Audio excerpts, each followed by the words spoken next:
Welcome to Positive Philter with your host, Philip Wilkerson, a podcast that focuses on friends, family, health, and career, with a little self-help along the way.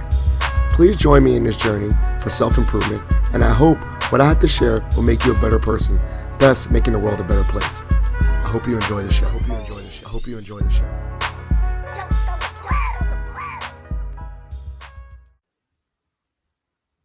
Hello, people of the world. It's Philip Wilkerson back with another episode of Positive Philter. I'm joined by a special guest. Well, everyone is a special guest because they take time to join me in my show. I'm joined by Dr. Emma Violand-Sanchez, and I probably mispronounced it, but I'm working on, pronouncing people's names correctly. But I was referred to this amazing author by a past guest, Lizette, and she said, you have to have this person on your podcast, and I can't say no to past guests that have made a real impact on my show, Positive Philter. And so before we get started, Dr. Emma, can you just give the listeners a little bit of background on who you are? Well, my name is Emma Violand-Sanchez. I have lived in Arlington mostly for the past 40 years, 50 years. I am an immigrant, and I'm a very proud immigrant from Bolivia that came to this country in 1961 as a 16-year-old without my family, and I attended Mount Vernon High School in Fairfax County. Later, I went to college with a scholarship at Radford. I have my master's and my bachelor and master's, and later my doctorate from George Washington University. I'm an educator, and I have worked in Arlington Public Schools as the first Latina teacher, the first Latina administrator for 40 years, as well as Georgetown University for about 20. And I am a community activist. I have founded nonprofit organizations in Virginia, and I am an advocate for immigrants. I love it. And then, can you repeat the high school? Because I kind of missed it, but I think I heard what I did here. Mount Vernon High School. Mount Vernon. Vernon High School. You don't know this, but I am a proud alum of Mount Vernon myself. Go Majors, class of 2003. So I love to see our Mount Vernon alum doing great things. That's so you was off Richmond Highway. Yeah, this is like almost a connection.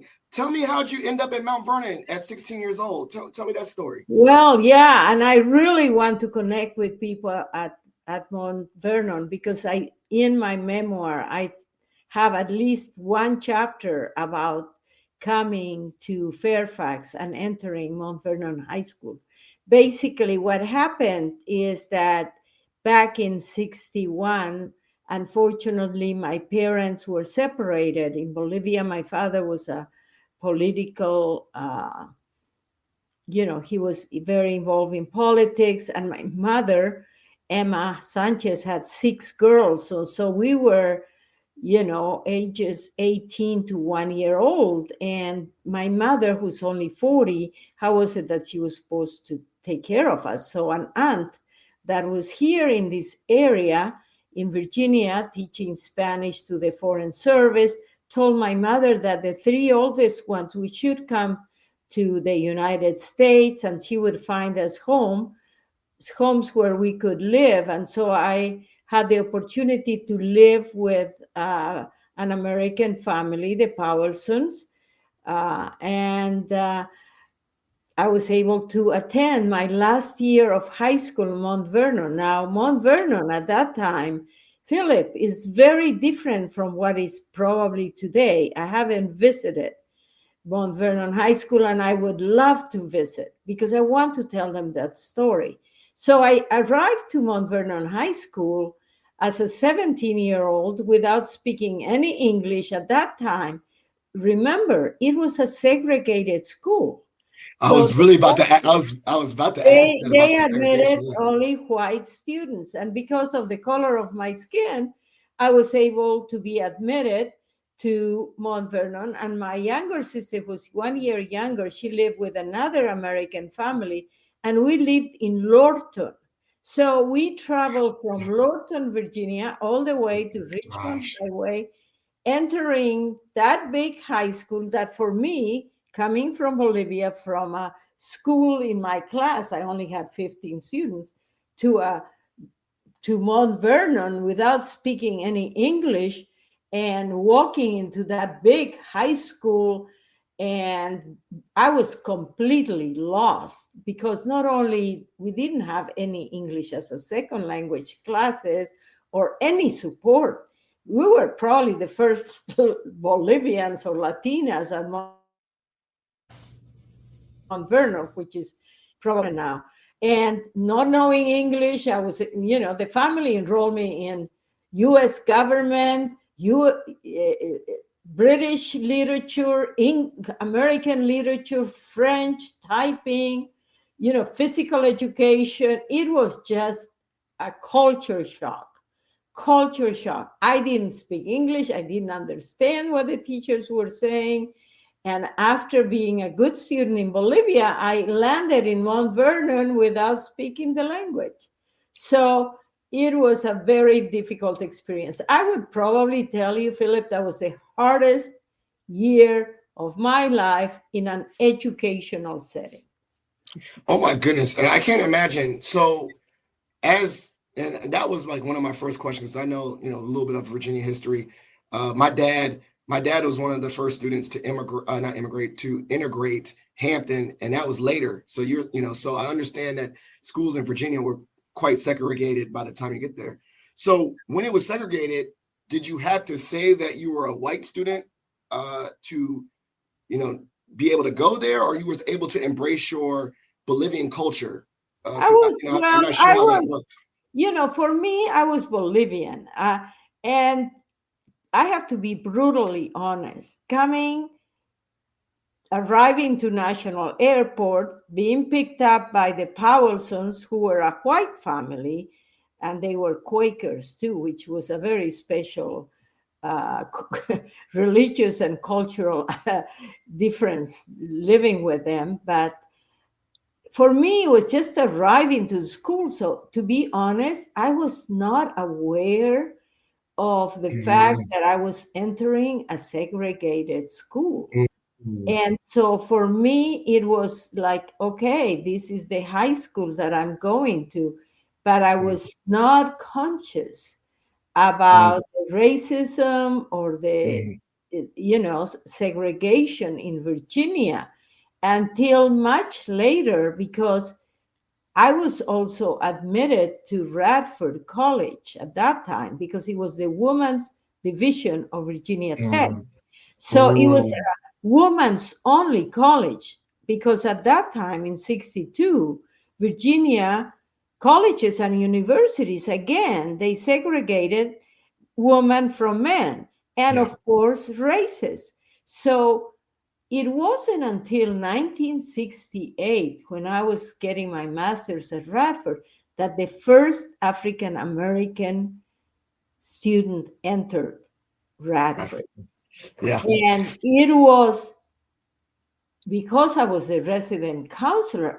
It was very close to her because her roommates moved out from her room. Yeah. And so she was herself, and she was, of course, she was the only one. And I was talking to her, and I was, sort of trying to make her feel comfortable, to see how I can be of assistance. But actually, she only stayed that one summer. She went back to Bluefield, Virginia, because it was very difficult for her. And the president was a racist too. We couldn't date people from other races. We had to sign a form in Radford when I entered Radford that we could not date anybody who was a different race or color from us. That is crazy to think about, and think about that as recent history. And, concurrently, my father was one of the first Black students to go to VMI, and he started Oh in my God. 1968. He started in 1968 and graduated in 72.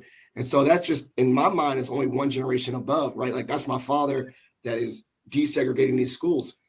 And I want to go back, as you had this very difficult year at Mount Vernon, how did you accelerate to learning English and to, catch up on your studies? Because obviously you got into college, but that learning curve of not being a native English speaker and going to college and keeping up grades, how'd you catch up on speaking English? Well, I have to tell you, this is my secret power, and I tell everybody that.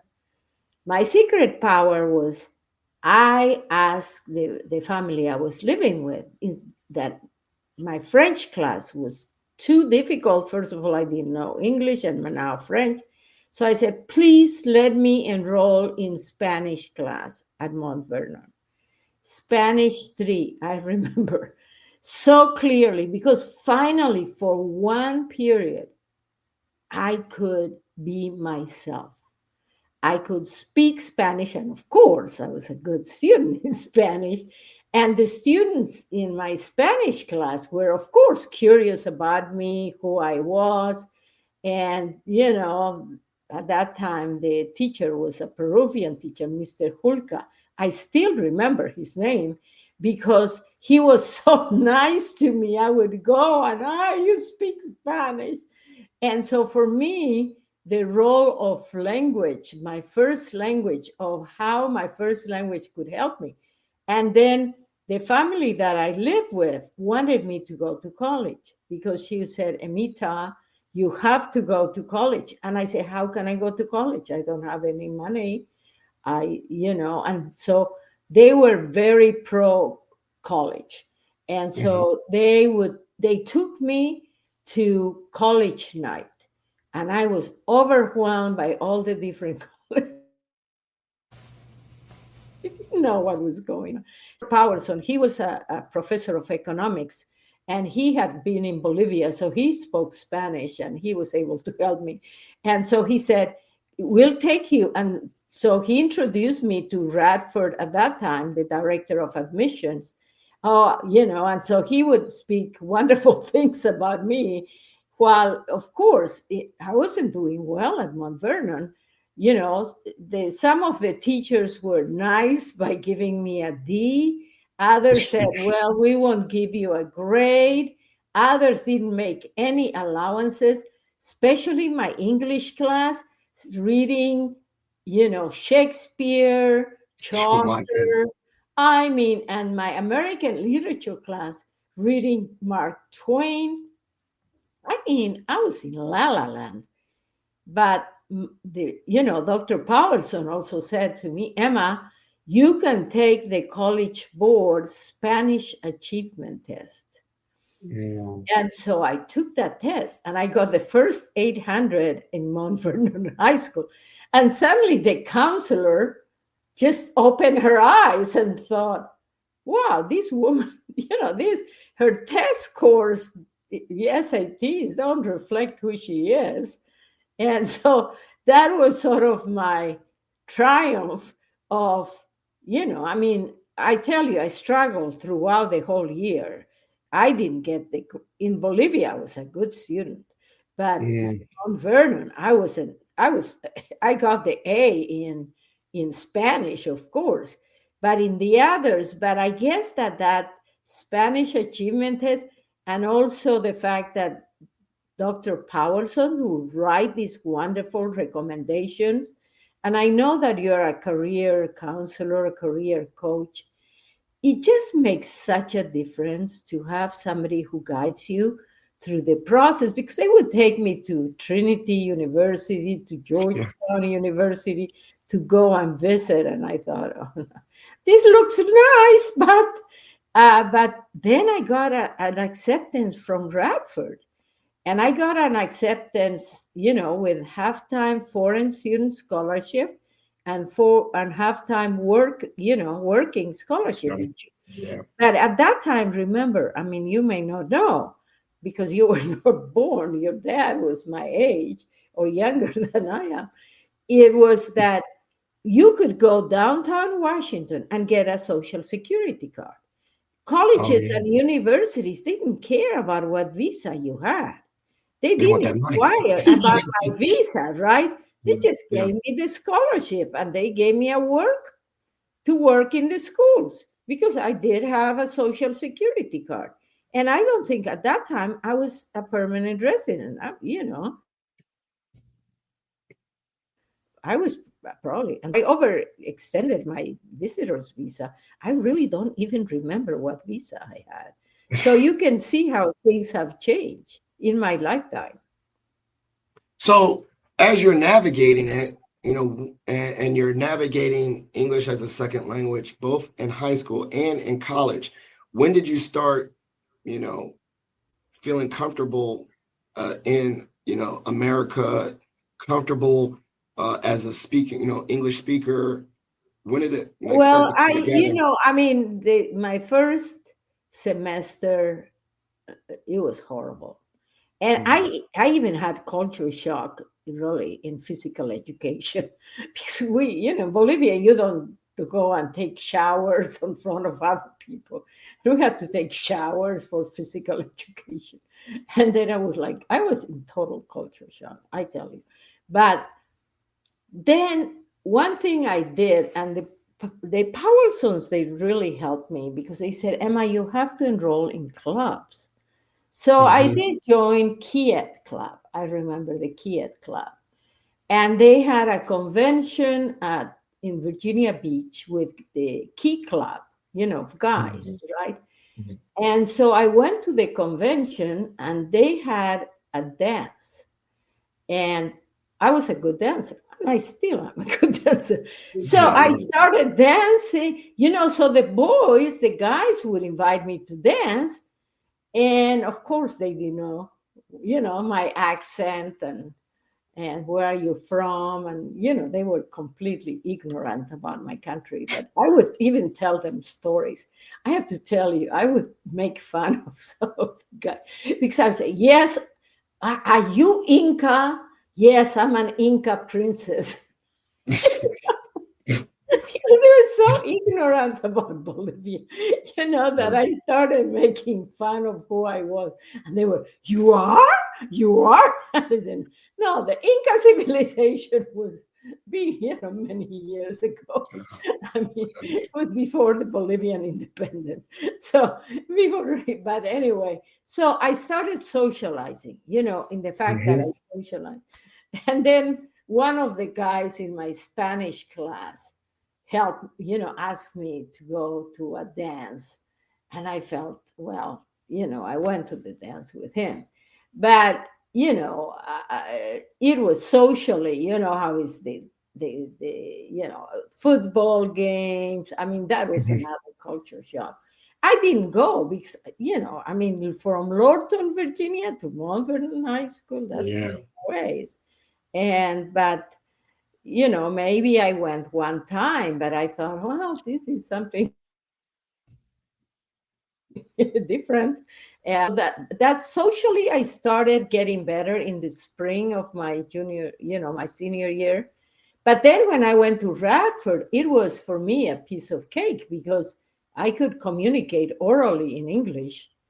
And I was very, and Mhm. being in a dorm with other, I roomed with with some of the one of my friends from Mount Vernon High School because we were in Mhm. class together, and so that started. I started. I It was a culture shock to go into Radford because it was a women's division for VPI, and so I thought, oh, I had my hair cut like a boy because I thought I'm not going to be curling my hair. I Mhm. thought I was going like to a convent where there will be walls surrounding the Mhm. school, but it was not. And then suddenly guys from Virginia Tech kept coming to campus.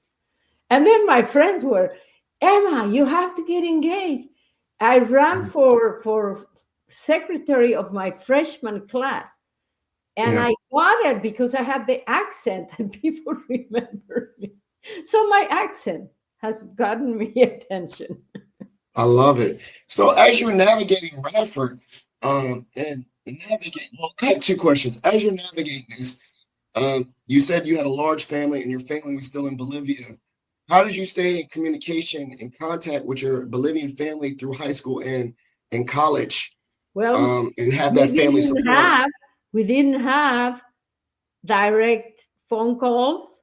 You know, Hmm. if I would speak with my mom, I would have to schedule an appointment, and my mother would have to go to a central office, a Hmm. telephone office to talk with me, and it was very expensive. So we wrote letters. That's the Hmm. way I communicated with my mother. But my mother came to my high school graduation, Okay. and she came with me to Radford so that she could see where I would be going. So for her, she was very happy. My mother was, of course, she was sad that we came, but then when she saw that I had the opportunity to go to college, she felt that her sacrifice was worth it. But Yeah. navigating Radford, and as a matter of fact, I'm going to speak at the Radford homecoming. uh, I am very grateful to Radford because not only did I have the scholarship, but I was able to make friends. And the other thing is, I started being very active in, like, freshman class officer. And Hmm. but then I was trying to find other Latinos, but there were only two Puerto Ricans. And Virginia Tech, when the guys would come, I would say, try to find somebody who would speak Spanish, but I Hmm. many. But the other a shock, and it was sad for me because I was in a sorority, but the sororities in Radford at that time, we didn't have houses or anything. It was just mostly social and, orient. And then they say, oh, we have to volunteer with low income people in Radford to do service work. And so suddenly I went to, the houses where African Americans live. And it was I saw so much poverty. Hmm. In a way, I came with supposedly children books to read, and I felt, this is too paternalistic. Do you know what I mean? Because I Yes. was like I was coming like in a helicopter, arriving there, trying to do kind of social service, when I felt, I want to get to know the community. What is Hmm. happening? Because I came from Bolivia, where I was very unaware of the differences in social classes, the indigenous population. But somehow in the United States, going to Mount Vernon, living with the American family, going to Radford, Virginia Tech, I was not aware. Yeah. Later, I think in 1968, then of course Martin Luther King and Mm. all of that, I became such an activist because we started in Radford because we were segregated, and Mhm. our president was very racist. It And you was could see, yeah, and you could see it like you were seeing on the news, and it was like that was also you were seeing what was going on nationally and in Virginia. It was kind of like you dropped into American culture and see how the injustices that were happening in America you were experiencing around you. Yeah, well, I was so sensitive to that. But the other thing, Philip, that really, and it's the reason why I wrote my book, is because I started dating, a guy from Tech, Al Giddings, in my junior year. And so we went to ring dance. And then after graduation, he was in the Corps of Cadets, like Yeah, your yeah, VMI, father VMI. was in VMI, but VMI was, all of them were, cadets, but Virginia Yeah, Tech was not all of them, like half, right? yeah, And so I dated Al Giddings, who was in the Corps of Cadets. But then, of course, we graduated in 66. And what's happening? The Vietnam War, right? And so he had to serve. And I went back to Bolivia because I hadn't been in Bolivia for 6 years. But then I Bolivia, and he asked my parents if I would marry him. So we got married July 1967, July. July 22, 1967. And he was, at that time, he was in Arizona Proving Grounds. So I was so happy. But in Bolivia, you see, I was not aware of the Vietnam War because we didn't have television in Bolivia. Yeah. So I, wasn't aware. But then when I married Al July, and then I went for my honeymoon to Mountain Lake, that was, near Blacksburg, where we had the ring dance, parties and so on. And so when I was coming down from the mountain, we stopped by Radford and we met with the president. And he said, Emma, what are you going to do if your husband goes to Vietnam? And I thought, what? You know, I mean, you can see how unaware I was, right? Mm. And I thought, we never talked about that. So, and he said, the president said, well, Emma, if he goes to Vietnam, you can always come back to Radford and get your master's. Mm. So I left Dr. Martin's office and I talked with Al. Al, I said, Vietnam,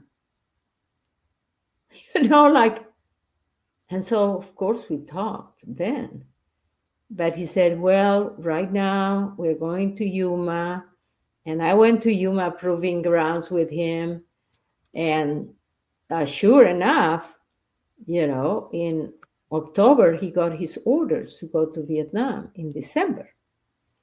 So basically, we lived together since July to December. And then I went back to Radford and he went to Vietnam. But then was the Tet Offensive in Vietnam in 1968. I don't know if your dad has gone to Vietnam. Has he gone to Vietnam? No, he missed it. I think for some reason he didn't get called. It was right at 1968. He was a student. Yeah, he missed that whole conflict, but joined military later and went to Desert Storm. But yeah, thank God, because I think there's a lot of men did not come back. I probably wouldn't have been here. So yeah, when he went to VMI, he was not activated to go to Well, Vietnam. So anyway, Al went to Vietnam, but then before I was supposed to see him, 5 days before I was supposed to see him in August in R&R, that's called in Hawaii, I got a notice that he died, August 22nd, 1968. So he died in Vietnam. I very was dangerous. ready to Yeah. see him 5 days before I was supposed to see him. So it was the life quake of my life. 22 years old. That's I'm so sorry. Radford. One, it's just yeah, it seemed like, and I don't want to like condense it, but how, this is a lot of trauma and very difficult situations that you're navigating as a young person. How did you, stay hopeful? Was it religion? Like, how did you stay, like, these are lots of life-changing, altering events. How did you, stay in good mental health? How did you take care of yourself Well, during all I these have things? to say this, that for me, of course, family and faith has been my anchors, and education. Education, I believe that is an anchor in the sense that, imagine I'm at Radford, I am studying. So it was like I have a purpose, right? Mhm. To study. Because that's what I find. Later we can talk about immigrants and going to college. And it's like you find and you say, okay, it's a purpose. So, I thought, well, I have to finish here. I only have one more semester. But I got depressed. I got Mhm. very depressed in college because, first of all, I was young. All my college friends, they were, let's go to basketball games, football games, Mhm. Virginia Tech. Because at that time, Radford and Virginia Tech, we were very close. Now that Mhm. both of the schools are co-ed, it's not the same. So for me, it was, I would stay in my room, I would cry, I was depressed. But the dean of women realized I was depressed, and then she recommended I go and I talk to a counselor, to a psychologist on campus, and he was horrendous. he was, well, your husband died, and then what, what are you going to do, and what, blah blah. I left that counseling office running. I said, I can't talk with this man. He was terrible. So I didn't know what to do when I got my master in December, because I wasn't here. My life was supposed to be here. So what I decided, I was planning maybe I could go to France to get my doctorate, because I had the VA benefits. But then I thought I will be floating on the Potomac or the Seine. And so I decided to go back home to Bolivia. So I did go back to Bolivia after in December 68. And I was in Bolivia from 68 to 1976. So I went back home because I felt I needed to be home with my mother and my younger sisters. And I felt like that'd probably be healing, to get grounded and be back home with your family. And so you had that time to heal But it was, and there I had the love, the social life, the acceptance. But the other thing, though, Philip, that I realized in Bolivia, I would go back home and I am here, I have gone to college. I am more self-aware of women rights. In Bolivia, it was very conservative in the sense that, for example, I was living with my mom. I couldn't go on a social occasion with, you know, it's like a woman cannot go, let's say, to celebrate New Year's without having an escort, a guy, you know. Mhm. So there was a big push for me to remarry. And in Bolivia there was a lot of political turmoil. All of that is in the book because we had a lot of revolutions, and in Bolivia I was very aware of the injustices because the rural education in Bolivia, the children didn't have schools to go to. So I started an organization that would fund rural teachers, and so I was able to do some things in Bolivia for the indigenous population. But I found this glass ceiling in Bolivia, and there was like no room to grow professionally, and my marriage really didn't work. um, that's the one thing I know, that you are into positive, your career, your coaching, and I heard something about your TED talk too. Is unfortunately the trauma of my husband's death, I put it aside. Mhm. I sort of covered it up Mhm. because, I mean, I'll tell you this, but the reality was that after, I was told that he died on August 22nd, 1968. Mhm. In October, I get his death report. In the death report, it states that he died by a self inflicted gunshot wound. Mhm. That was the death report. Now, what Mhm. do I do with those news? I Mhm. keep it silent, right? Why would I talk to his parents, to my family about how he died? You know, Right. it was, the suffering was too much for me to be able to. I mean, yes, he died because of the war. I know the suffering that goes in war, and I am Mhm. a pacifist. They went through hell in the war. Yes. So I am not, I have the feeling of compassion for him, in the sense that if he died by suicide, it was a terrible moment in his life where he had no hope.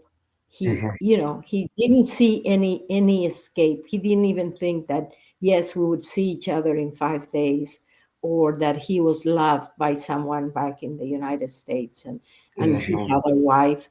Of course, for a long time I thought, did he abandon me? Did he love me? Why did it happen? Blah blah blah. But all that turmoil, I kept it silent. So I Mhm. really didn't get any good therapy of the trauma until I came back later, like 20 years later, I dealt with that trauma. Before, I covered it up. And that is That's not good. that's very difficult, and this is a very, it's hard to hear all these things because, I think of a lifetime of that, and that's, something that we shouldn't have to bear for years. Um, when did you living in Bolivia, what was you said you hit the ceiling. Why did you come back to the United States, and what was some of Well, the thoughts that, I the career told that you you want to have? I got married, I got remarried. And, my Bolivian husband didn't understand the turmoil I had. He didn't understand. He just knew me as, a young Bolivian woman who was, economically very, I had my husband's pension. So I was doing very well economically. I had good jobs. And my father was in politics and he had a good job with the government. So it wasn't like, Emma in Bolivia was not Emma, the widow who suffered the loss Mhm, of her husband, you know, when she was 23. It was Emma, the professional, so on and so forth. mhm, But then I had a very good job in the American school. I also had, I taught at the university. I wrote books in Bolivia. But then I felt there was again a sense of injustice in Bolivia with the mhm, indigenous population. And so, my father was in politics and he was even the chief of staff of the president at that time. So I went to talk with my dad. My dad was not happy that I got divorced in Bolivia, was not happy at all. And so here, widowed, then divorced, only 29 years old. My father said, what do you want? And I said, Dad, I have been working in this school. I see the injustices. Is there a role for me in education in Bolivia? Is there something I can do more for rural education? Is there something, that would give me a higher purpose? And, my dad said, mhm, you are okay. You have a good job. We love you. You are. But then I said, I was here as a woman. All my friends that were women, my classmates, they were like 28. They were married. Some of them went to the university, but at that time their husbands controlled them so much they mhm. had to be home at 6 o'clock in the afternoon. So I started a group of feminists. I tried to advocate for birth control, and then I got all this backlash in the newspapers about how a man is, the captain of the ship and how the woman, blah, blah, blah. And I thought, here I am in my own country. I love my country. I want to do something good. Even my own father says, it's okay. You are okay. You don't need to. And Yeah, then I yeah. thought, well, I'm 29 now because I was a widow. I got divorced. Uh, I said, I can become a US citizen because when you're a widow of the war, you can become a US citizen. So I Mhm. became a US citizen. And I said, I'm going to come back to the States to get my doctorate. Because I knew that in Bolivia, it would have been so hard for me, having been a widow, then divorced at 29. I couldn't have children with the person I was married. So, my role there was like, of course, things have changed. I'm talking about the 70s. So that's why I came back. So, yeah, I think of the phrase. I don't, I know that you have your book that's, called Dreams and Shadows, but also I think it's like you're a caged tiger. Like you cannot, you need to be free, and you had all this passion that felt like it was trapped in Bolivia. So you came back to the United States with this new purpose of getting your doctorate. When you got to the United States, did you feel like you can, like almost like I think in the same time, the feminist movement, that Yeah. was the perfect time in the 70s back in the United States. Talk about that, coming back Yeah, with this big I, energy. Betty Friedman, I was member of the Now. national women organizations. I was reading the books. I was getting MS Magazine. The other thing, Philip, is that I'm one of six girls, a woman, okay? And my father was the only child. And his last name, Violand, I went back to my maiden name. Violand, my father would say, ah, all girls, my mother would be praying that she would have a boy to carry my father's name. And I was also very aware. I said, why is it that woman, even my father was made fun of it because he didn't have a boy to carry his name. And I thought, we are not less than, you Mhm. know. That's why when my father was in politics, and then other of my classmates who were, young men who had come to the States to study, went back to Bolivia and had all these very good jobs. And they were, and suddenly for me, it was like, you have a good job in the American school, you're a counselor there, you're making good money, that's fine. Go to the tennis club, and I thought, no, that's unfair. I just, and coming here, of course, I felt liberated. And for the first time in my life, I lived by myself. I got myself I rented an efficiency, and I was U.S. citizen. So I felt, oh my gosh, I'm a U.S. citizen. I have bilingual. I have written books in Bolivia. I'll get a job. No, I couldn't get a job. It's like I enrolled at GW because I had a savings of $5,000. But then I didn't even realize that the tuition at GW, what I thought was the tuition for the year, was only for a semester. That's wild. Yeah. So Yeah. I couldn't take Yeah. I couldn't be full-time student. And my money, was running out, how to pay for my apartment, my car, you know. And so I thought I was begging for jobs, was secretary, whatever. And then finally I was working part-time in the Psychological Association in a convention. I wanted to get my doctorate in psychology. I saw all those clinical psychologists Oh, thank you. couldn't get jobs back in 76. So I thought, oh, I don't think so. And then fortunately, later I started working in Arlington Public Schools Yes. with Title VII. That's the bilingual education, to start a bilingual education program in Arlington. Now, when you were in Arlington in the public schools, was it Wakefield? Or were you at Wakefield, or what schools were you No, in? when I was first at, you know, I was hired as the first Latina bilingual teacher with an accent, because at that time they didn't hire in Arlington Public Schools teachers that had accents. But anyway, the superintendent was very progressive. And so Mhm. I had to start a bilingual program in Spanish and English, because at that time the Office of Education required bilingual education if you had a certain number of students. But of course, the superintendent, when he interviewed me, said, what if principals don't want to talk with you? What are you going to? So it was hard. It wasn't easy. But I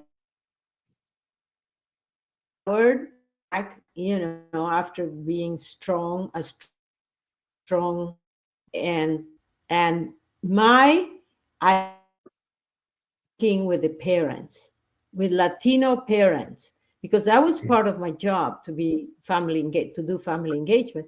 And I discovered that they wanted to have a GED diploma. There was a bilingual GED diploma. So, I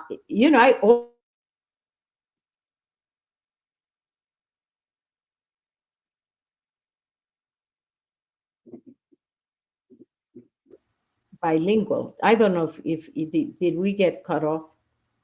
Yeah, I think it's okay. You're back, but bilingual parents, and you're back in, and you're working.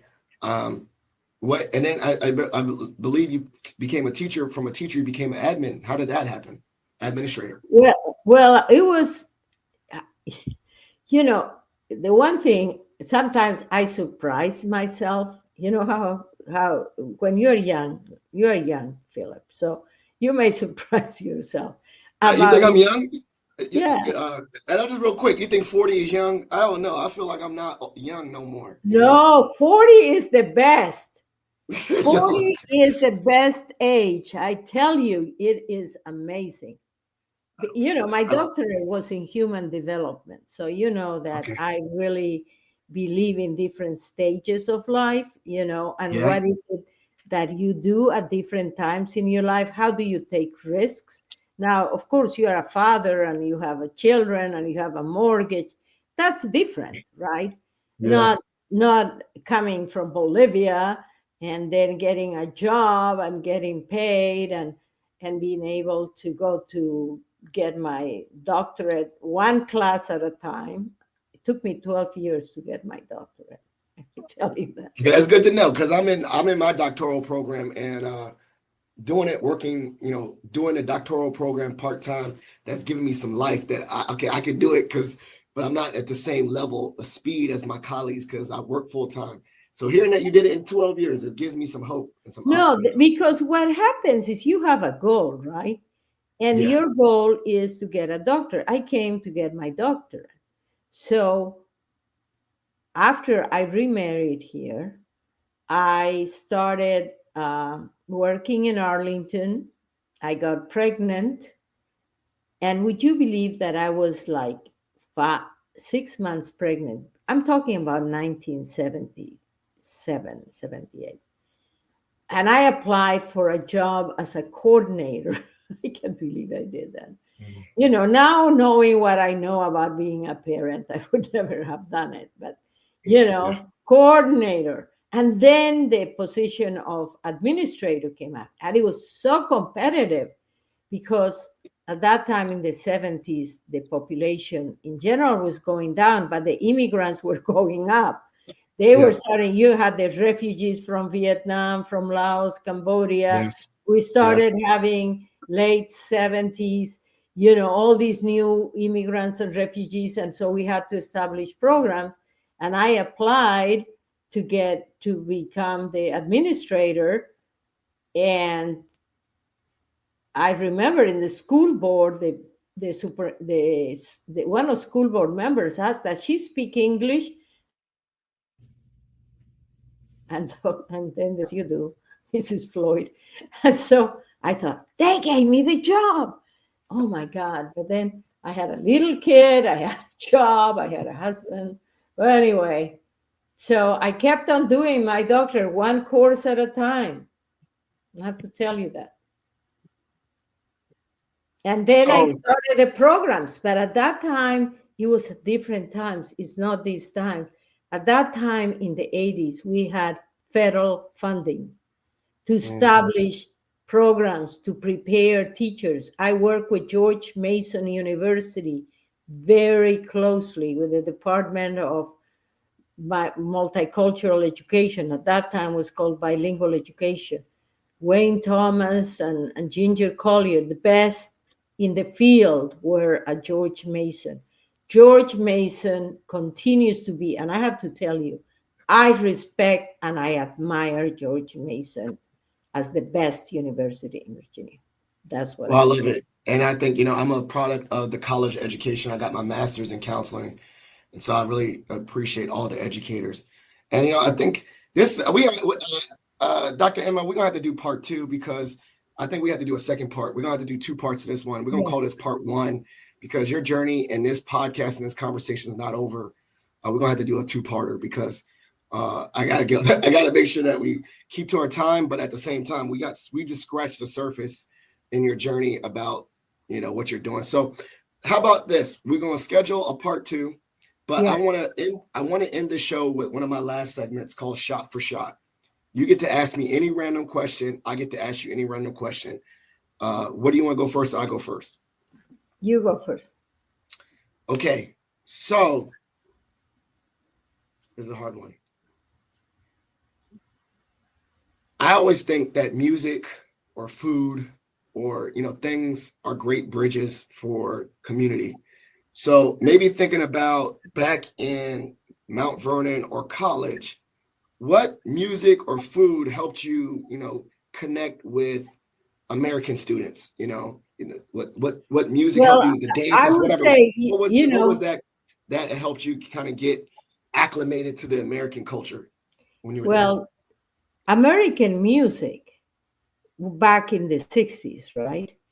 Yeah. First of all, even in Bolivia, when I was a teenager in Bolivia, we were dancing the twist, the rock and roll, I mean, Elvis Presley, the Platters, the romantic music of the Platters, Neil Sedaka, Paul Anka, all of that music we were listening in Bolivia. In Bolivia, we danced a lot. Young people used to, they dance in all occasions. You dance. So my dancing skills became in Bolivia. I came with dancing skills. I love my Bolivian music and Bolivian dancing that I do now too. But at that time, oh my gosh, that was the music that transformed me. And also was the music. If I have to give you my book.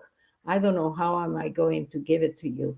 Maybe I'll drive it to George Mason because I really want to give you my book.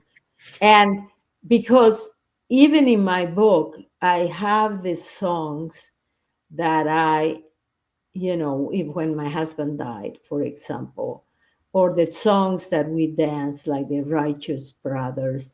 And of course, then, we had the Supremes, and we had the Ray Charles, and all of that music. It was so much fun going to parties and dancing. And, we used to have American Bandstand, and, and then the Beatles, so on. So for me, that music is my youth. I love that. I love that. All right, what's your question for me?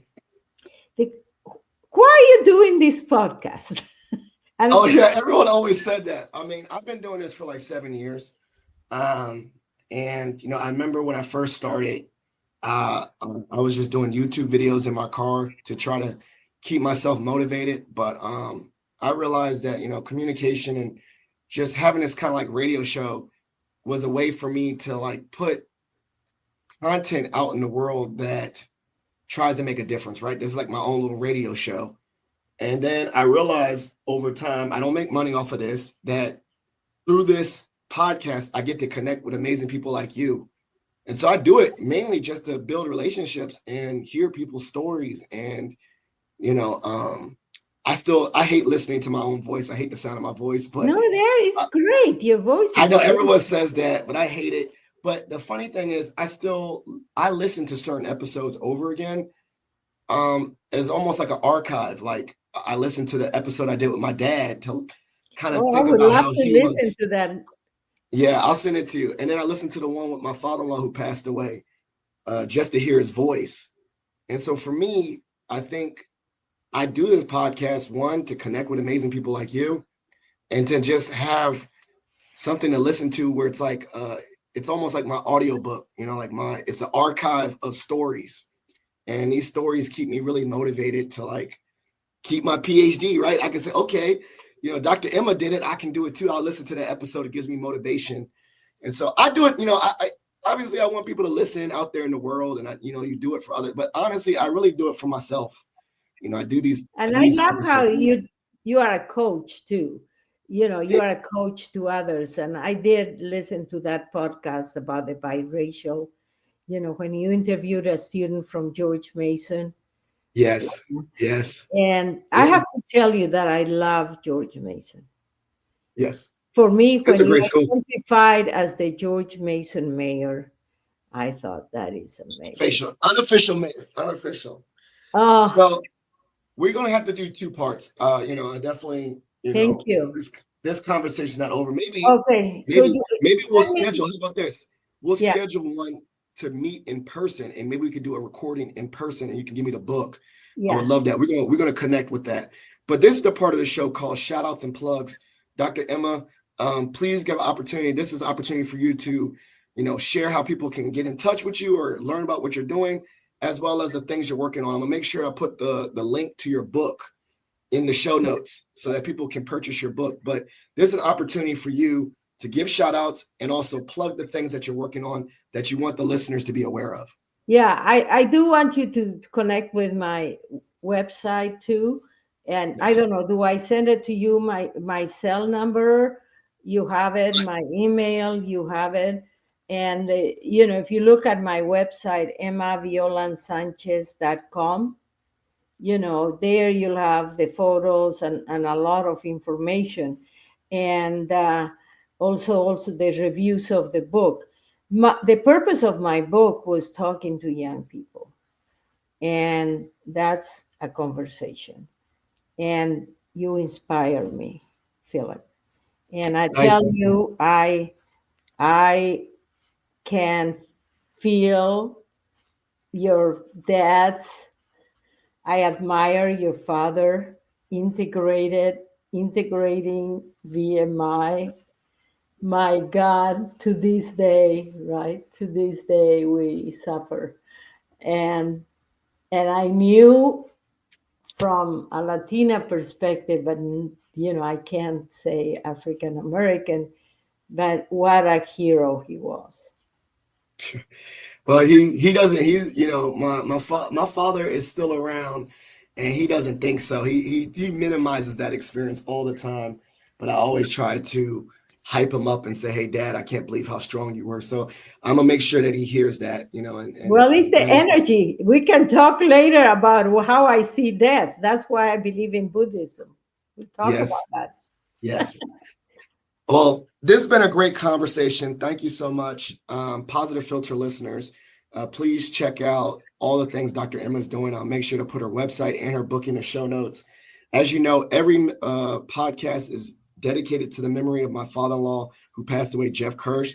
So please consider donating to the Jeff Kirsch Anti-Hunger Fund for all his work fighting food insecurity. And if you're a member of the Mason Nation, please consider showing kindness by submitting a Pats for Patriots. There's been a great conversation. Thank you so much. Please like, subscribe, and share this episode, and have a great day. Thank you. Thank you for listening to Positive Filter, a podcast that focuses on family, friends, career, with a little self-help along the way. If you enjoyed this podcast, please share it with your family and friends, and like the Facebook page, Spreading Positivity of Movement. Thanks for listening.